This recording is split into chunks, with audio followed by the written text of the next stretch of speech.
E é importante dizer isso porque tem se levantado um movimento, já não é de hoje, mas ele tem se fortalecido, especialmente na internet, de colocar o arminianismo como uma heresia com base no Sínodo de Dort, que foi justamente a reunião que aconteceu para avaliar as posições teológicas dos remonstrantes que eram arminianos.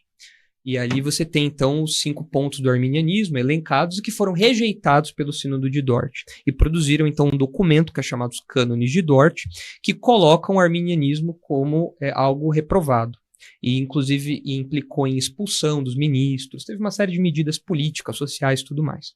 E por causa disso, muitas pessoas falam, então o arminianismo é uma heresia, como era o pelagianismo, como é o semipelagianismo. E isso não tem que ser, isso não pode ser encarado de maneira tão simplista. Se nós formos esperar os teólogos reformados de hoje escrever livros como esse aqui, pode esquecer. Hoje é um mela-mela, é um bando de Nutella. Então, por eles, o que deve ser feito é jogar esses livros aqui no lixo. Por eles. Mas pelos verdadeiros reformados, jamais.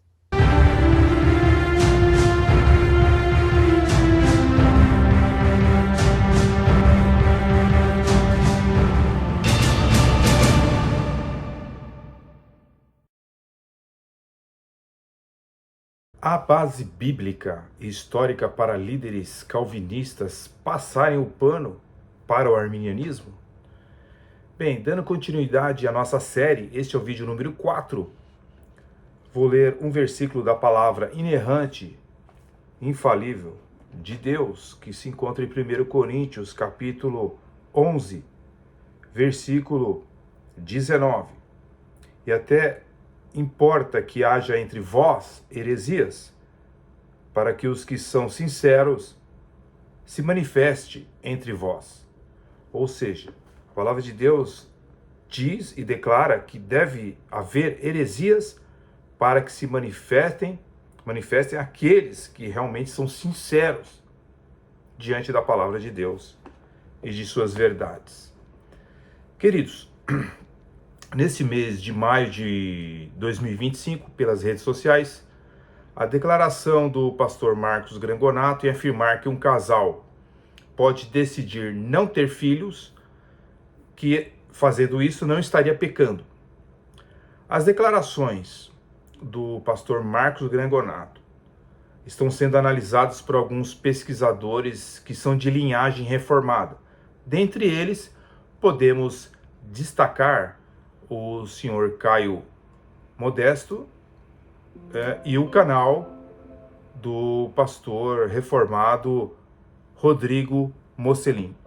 Sinceramente, ao ouvir as declarações do pastor Marcos Grangonato, acho que ele tentou explicar bem a situação envolvida. Realmente não há passagens que afirmem que o casal não ter filhos estaria pecando diante de Deus. Parece que o pastor Marcos Grangonato estaria sendo, de certa forma, injustiçado, em suas declarações que não foram bem entendidas pelas pessoas. Todavia, acredito que o propósito de uma união de um homem e uma mulher seria, evidentemente, constituir uma família. Agora, existem vários motivos pelo qual um casal não deve ter filhos, Ele não tem filhos. Existem questões de ordem biológica, problemas de saúde, etc. É que quando uma pessoa se torna uma pessoa pública através das redes sociais, suas palavras são pesadas por milhares de pessoas.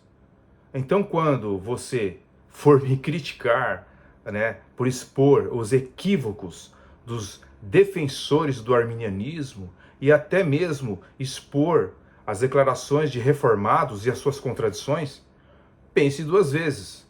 Afinal, todos os seres humanos estão passando pelo crivo da palavra de Deus, Todos são analisados pela palavra de Deus. Não existe ninguém isento, nem papas, nem pastores, nem eu mesmo que vos falo, ok? Todos têm que ser analisados. Não existe problema desde que a crítica seja uma crítica fundamentada em fatos, ok? Mas a questão que eu estou me prendendo nessa série de vídeos não são essas questões periféricas, e sim sobre a questão se o arminianismo pode ser considerado uma vertente realmente ortodoxa, que estão alegando, né, alguns pastores reformados, ou não. Interessante é que não estou comentando sobre os defensores do arminianismo que estão atacando a fé reformada. Por incrível que pareça, eu estou analisando os ditos pastores reformados, por mais incrível que isso possa parecer, né? Olha só o século XXI como é muito louco, né? Eu acredito que nos dias que vivemos, né, alguns dos maiores inimigos da fé cristã, da fé reformada, não são os de fora, os agnósticos, os ateus, os filósofos, etc. No caso, são também, não são os defensores do arminianismo, mas eu acho que os maiores inimigos hoje têm sido os inimigos de dentro. No caso, pastores reformados. Não estou dizendo que, no caso, nesse vídeo, a questão do pastor Nicolas e o pastor Grangonato são inimigos da fé reformada em si, ok? Mas algumas de suas declarações são extremamente perigosas e negam o que os teólogos reformados do passado, que deram a sua vida pela verdade bíblica, eu tenho certeza que eles jamais aprovariam tal ato, ok? Pergunte para Spurgeon se ele aceitaria esse tipo de coisa.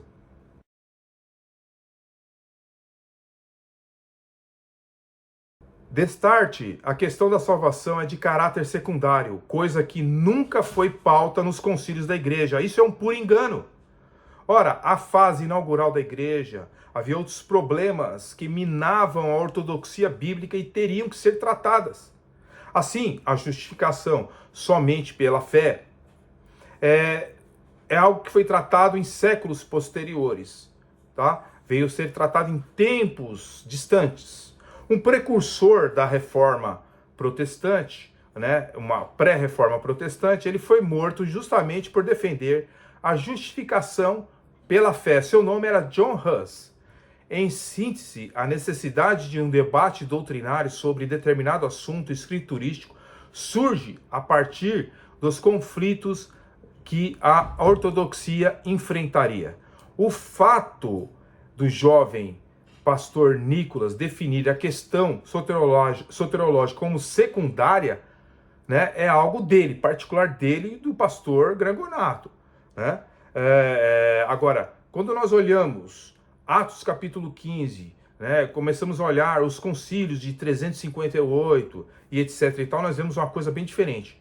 A igreja ela foi organizada em Jerusalém exatamente para discutir a questão da salvação. Como considerar a questão da salvação como sendo algo secundário? Tanto Paulo quanto Pedro discordam de Nicolas e dos demais líderes reformados de hoje. A doutrina da salvação é tão essencial que ela aparece logo no início da Bíblia. Além do mais, como pode uma doutrina que salienta a soberania de Deus, a onipotência, o amor, a santidade, a justiça, a misericórdia, a graça, a justificação, entre outras coisas, ser uma doutrina secundária? Uma doutrina essencial seria aquela que diz que há um só Deus, que Jesus é Deus, que o Espírito Santo é Deus e que crê na Bíblia como a palavra de Deus. Daí, nós vemos aí, então, um católico também ele pode ser considerado como irmão, pois ele crê em tudo isso. Ademais, os demônios também afirmam a unidade de Deus, conforme Tiago, capítulo 2, versículo 19. Inclusive, Mateus, capítulo 8, versículo 29, é dito que os demônios reconhecem Jesus como Filho de Deus. Ainda é dito que eles reconhecem a autoridade de Jesus Cristo, conforme Marcos capítulo 5, verso 7. Eles reconhecem a sua deidade, os demônios reconhecem a deidade de Jesus, conforme Lucas 4, 41. Eles reconhecem a sua ressurreição, conforme Atos capítulo 19, verso 15. Então, um comentarista luterano chamado Richard Lenski observa o seguinte, que Tiago escreve: até mesmo os demônios creem e tremem. O verbo detona um terror que arrepia nossos pelos. Isso vem como uma trovoada, né? Senhores e senhores, então seria teríamos a coragem de afirmar que a salvação dos demônios existe porque eles são muitos ortodoxos? Né? Eles até creem na verdade, mas não em toda a verdade. Então, quando nós vemos, por exemplo, pessoas como molinistas, né, provisionistas, arminianos, crendo que Jesus é soberano e onipotente, mas ao mesmo tempo que Deus está limitado às suas criaturas, como o seu livre-arbítrio, por exemplo. Isso não é crer em toda a verdade. Um arminiano crê que Jesus morreu por ele, mas que seu sacrifício não foi tão completo para salvá-lo. O sacrifício do arminiano também não estaria em jogo.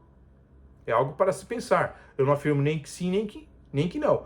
É algo para se pensar. Agora veja, o arminiano, entre outras coisas, também crê que é possível perder a salvação.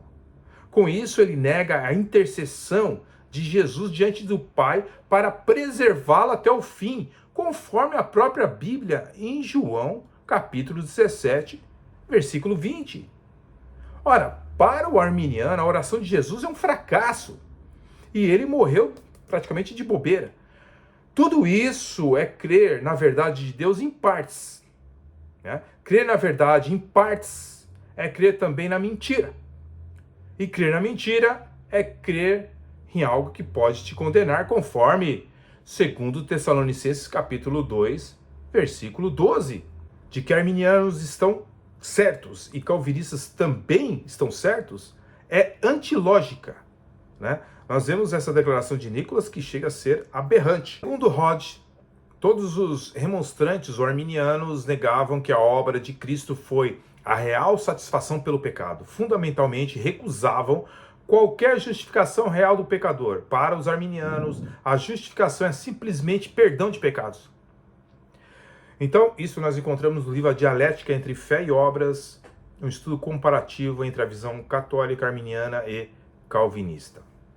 Parece que Nicolas, o pastor Nicolas, não concorda com Spurgeon, quando ele chama o Deus dos arminianos de Astarote e Baal, né?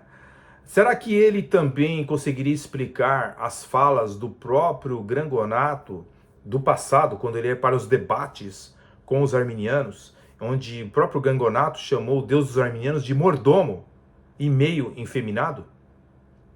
Evidentemente que não estamos concordando com a forma de expressão do pastor Grangonato nesses debates do passado, ok? Existem outras formas de tratar quando estamos conversando com os sinergistas, né? Ou em debates. Agora, devemos abrir comunhão com todos, com os hindus, com os espíritas, com os mormons, com os católicos, com os budistas, já que todas essas seitas são sinergistas. Senhoras e senhores, fica para reflexão algo importante. A doutrina da salvação, ela, no pilar da teologia, ela não é uma doutrina secundária. Mesmo que algumas partes dela, alguns defendam que faz parte da doutrina secundária. Isso é um erro total. A doutrina da salvação, ela é primária do começo ao fim. E alguma coisa está errada na doutrina dos defensores do arminianismo. Continuaremos a analisar. Fique na paz, Deus abençoe a todos e vamos para o próximo vídeo da série, onde continuaremos o nosso raciocínio bíblico-histórico e ver se realmente procede essas palavras atuais dos reformados do século XXI. Fique na paz, Deus abençoe.